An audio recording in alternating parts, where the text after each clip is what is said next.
Is The Rock ruining the WWE? Listen, I know the title of this video is a bold statement, but after the last couple of days, there is a lot to break down. A lot of people have felt extremely underwhelmed with the ending of WrestleMania 41, including myself. And it feels like there was a major story beat missing in that match. It left us with so many questions like, why was Travis Scott there but not The Rock? What was Cena's motivation for joining The Rock in the first place? If The Rock did get involved last minute like he claims, then what were the original plans for this match? And where does the final boss fit in going forward? Well, join me for a few minutes and let's break it down. Earlier this week, we saw The Rock join the Pat McAfee show, which I thought was a huge surprise. He wasn't at WrestleMania on Sunday, but he'll join the Pat McAfee show the next day on Monday. I knew when I saw this that there was going to be some major headlines coming out of this interview. And well, we were right. The biggest bombshell being that The Rock only was involved in the Elimination Chamber due to the owner of TKO reaching out to him and asking him to be a part of the event to boost ticket sales. I get a call from Ari Emanuel, who we know owns TKO. He said, we need help at Elimination Chamber. Ticket sales are a little slow. But beyond that, what we are finding is with Elimination Chamber, it's become the pay-per-view that's been interesting. Fans have had fun, but it's also the conduit to WrestleMania. And how do we create a Elimination Chamber that people must tune in to see? So it seems like this Cody sell me your soul angle was kind of like a last minute thrown together thing, but there's a lot to break down from what he said regarding that. Once The Rock was involved with the Elimination Chamber, he claims that he wanted Cody Rhodes to sell his soul to him, and he feels like Cody could be a great heel in the WWE. He said Cody is too smart to not be a heel, which honestly I tend to agree with. I do think Cody eventually will make a great heel in the WWE, but just not right now. The plan then changed to John Cena turning heel, and it seems like based on some of the press Triple H did this week, that was kind of a Triple H idea, where the Cody turning heel was kind of a Rock idea, and that's a point we'll get to in just a little bit. So what seemed like a thrown together Rock appearance did end up turning into one of the biggest angles we've seen in WWE history when John Cena joined the final boss and Travis Scott. But then The Rock says that he watched WrestleMania. In fact, he watched it from home and he loved it. And there was a lot of good things on the show, but he did note there was a lot of things that he didn't like. One of them being he liked the finish of WrestleMania 41, but he would have gotten there a little differently. So I love the finish of the match. I would have finessed things a little differently on how they got there, but that's just me creatively. There are a lot of minds in the room. That's my thought. And I actually agree with The Rock here. I do like the result of Cena winning, but the way that they did it was terrible, in my opinion. I mean, when Travis Scott's music hit, I think we all thought The Rock would be right behind him. As Travis Scott slowly went down to the ring, it became obvious that The Rock wasn't coming out. And according to The Rock, that was the plan the whole time. He told Cena, Cody, and Triple H that he felt like the final boss's work was done, and that he had no intention of being a part of WrestleMania.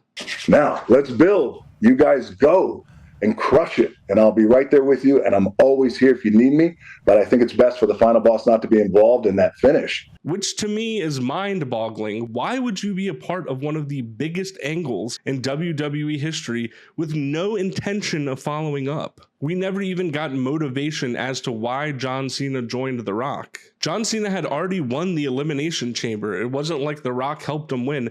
John Cena already had a shot at the WWE Championship. And then The Rock didn't even come out to help him. He just sent, I guess, his lackey Travis Scott to do it, which I'm sorry, that is not believable at all. It definitely seems like something weird is happening here, and it seems like there's some friction backstage, which I'll get to in just a second. But if The Rock had no intentions of being at WrestleMania this year, why did he show up at Bad Blood? Why did he imply that there was more between him and Cody in the future after WrestleMania 40? Why did he explicitly state to not listen to the rumors and that he would be a part of WrestleMania?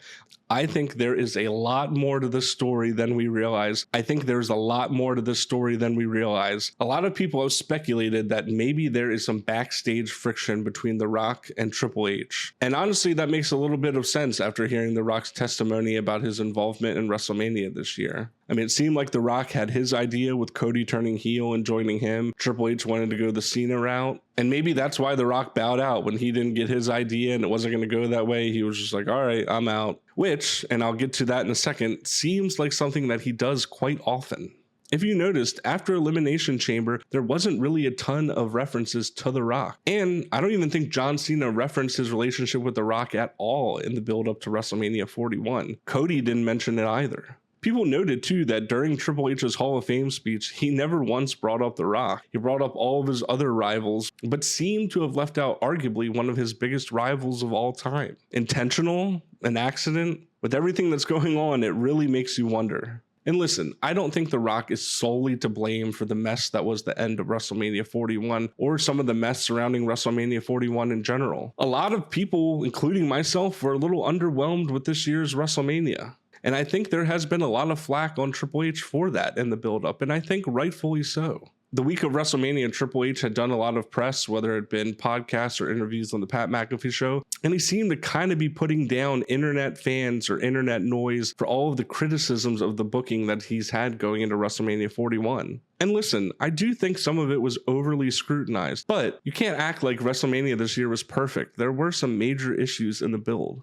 And I think all people want is for him to acknowledge that to some degree, not to push criticisms to the side. And honestly, this whole saga kind of makes me concerned for Triple H at the helm of WWE going forward. I've really enjoyed Triple H as the head of WWE Creative. I've been waiting years for him to finally be the one in charge of that. But if there is backstage friction with The Rock, it makes you wonder if WWE's ticket sales or ratings dip a little bit, will Triple H be up on the chopping block? Will The Rock use it as a reason to usurp the power from Triple H and get the booking under his control? I don't know. I know this sounds like some Game of Thrones 4D chess and it's just like backstage wrestling stuff, but it does make you wonder, and it is interesting, especially with everything that's happened this week. So, if we know that The Rock's involvement in Elimination Chamber was a one-off and a thrown together thing, what was the original plan for Cena and Cody at WrestleMania? I, as well as many others, think that maybe Cena's heel turn was always in the books, but the turn would be at WrestleMania, and that's what would allow John to win his 17th title. And think what a moment that would be, John Cena finally turning heel out of nowhere to win his final WrestleMania match to beat Ric Flair's record. That's a moment that could be shown forever in video packages that would go down in the history books in WWE. But instead, the WrestleMania 41 ending was an 140-pound rapper helped John Cena win his final WrestleMania match and break Ric Flair's 16-time world title record. Kind of feels a little underwhelming. And if that's true and the heel turn was early at Elimination Chamber, maybe that explains why the pacing to Cody and Cena going into Mania felt weird. You had this historic heel turn at Elimination Chamber, and then due to John Cena's filming schedule, he wasn't able to be on Raw and SmackDown every week. If he wasn't coming off the cusp of a heel turn and it was just a face Cody and a face Cena building with some tension, maybe that would have felt a little bit better with John Cena's absences. And then we finally would have gotten the payoff at WrestleMania to tie all of it together. That feels a lot better than what we got. I do think Cena winning overall was the right call. As sad as I am to see Cody's title reign end, I know that this isn't the last we'll see as Cody as WWE champion. And I think that there is a ton that they can do this summer, as I've stated before, with Cena as a heel champion. Hey, coming up is Money in the Bank in June at Los Angeles, and who does John Cena have a ton of history with at Money in the Bank? I don't know, 14 years ago against CM Punk? Like I said, there's a ton to do with John Cena as a heel champion. I think it was the right call. And let's talk about The Rock versus Dwayne Johnson. I want to start this off with saying I love The Rock. The Rock is undoubtedly one of the biggest WWE superstars of all time. He's one of the biggest entertainment stars on planet Earth, period. To some degree, this is now the third year in a row that he has affected WrestleMania to some degree. It seemed like at WrestleMania 39, they've stated the plan was him and Roman in Los Angeles. And due to filming obligations, he didn't commit to that and seemed to get like kind of cold feet to some degree. And I'm really starting to wonder, are we ever going to get that match? Obviously, we know everything that happened with WrestleMania 40. The Rock was going to face Roman there. The fans pushed back. We got Cody in the main event, as he should have. But The Rock was totally prepared to just go ahead and steal Cody's main event. And there's something to be said about that. The Rock constantly talks about having his finger on the pulse and listening to the fans and how important the fans is. But if he had his finger on the pulse of WWE, he would have known that Cody was the guy then. Why would he think that he could step in and take that spot from Cody if he truly had his finger on the pulse? There was no doubt that that year was Cody's year. No doubt.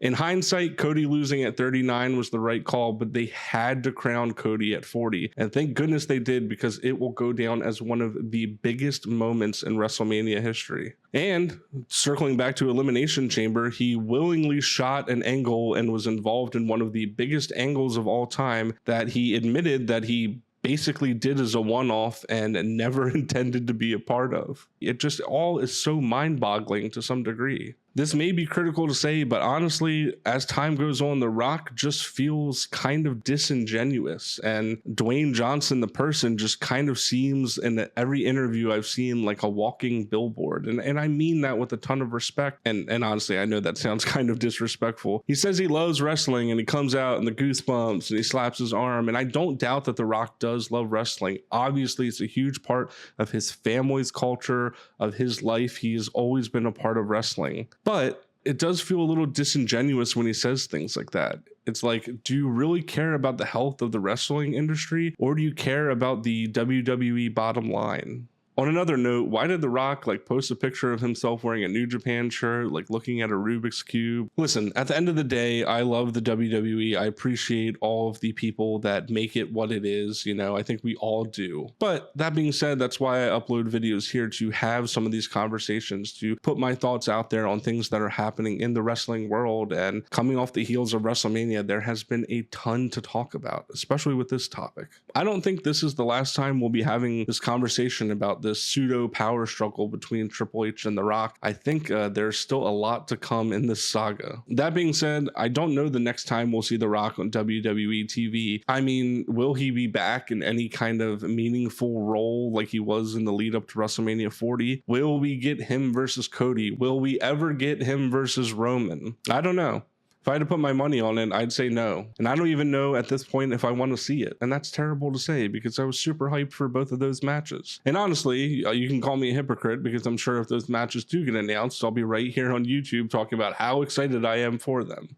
But with everything that's transpired this week, I just kind of feel indifferent about everything and The Rock's involvement, and that's a shame.